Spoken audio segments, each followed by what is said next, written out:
Look at that hole, see? There's a bridge. A Russian soldier shows the aftermath of a successful strike on 2 Grad MLRS using a HIMARS system. In one Grad launcher, the ammunition detonated, leaving nothing but a twisted piece of metal. In the other, the ammunition remained intact, but the vehicle was still destroyed. One can only imagine the sheer force of the explosion. My town is destroyed. A missile hit yesterday, for fuck's sake. I'll show you what's left of it, man. Everything got burned. There are no trees, nothing at all. The whole goddamn place is ruined. Just a complete mess. Damn, man, just look what's left, for fuck's sake. The forest used to be thick, man. This is insane. It's still smoldering even now. Wow, man, look at the trees that got knocked down. Can't believe it, dude. It's a mess. This is what's left of my town. Seriously, trunks fell all over the place here. Everything's blown away. Then this is how we work. Fucking hell. Damn, nothing's left after the impact. Damn. Look at that hole, see? There's a bridge, damn it. Buried, damn. And that's what's left of the BNC. Just a piece, damn it. Shit. The bridges are scattered. There's a piece of scrap metal over there. It's still smoking.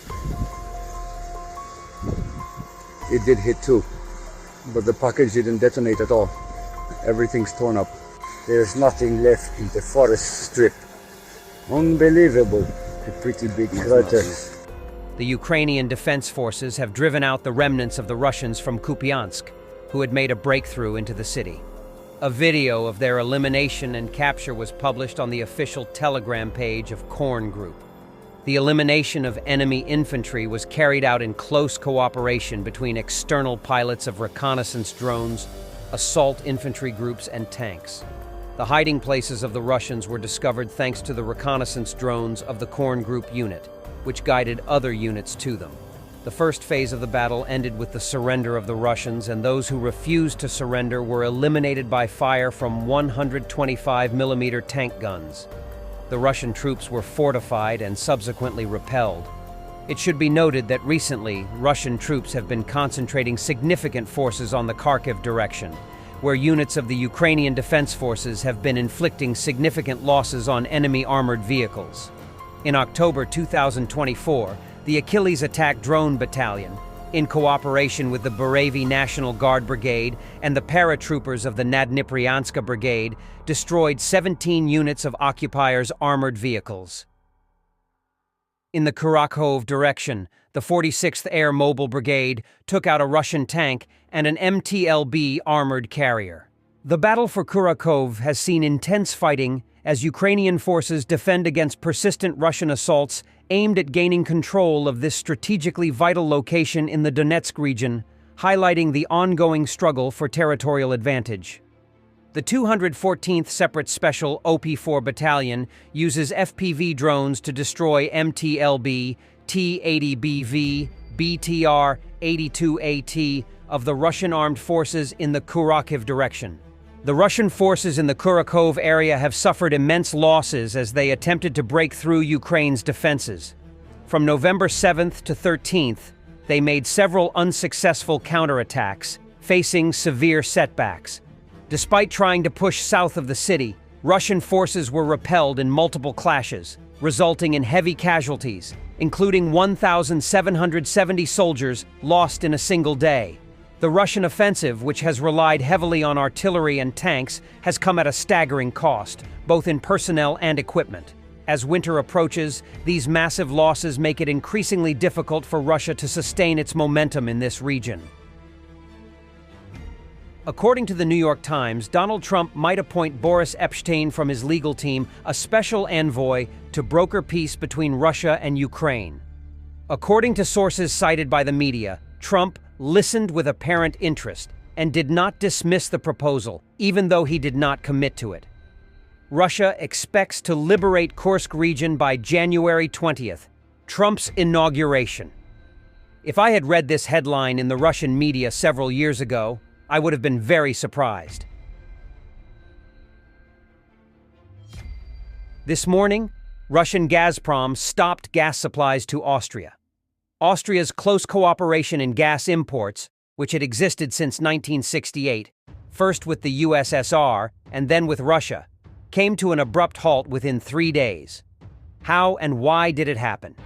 On November 14th, Austrian company OMV won an arbitration against Gazprom for $242 million, excluding interest and court costs.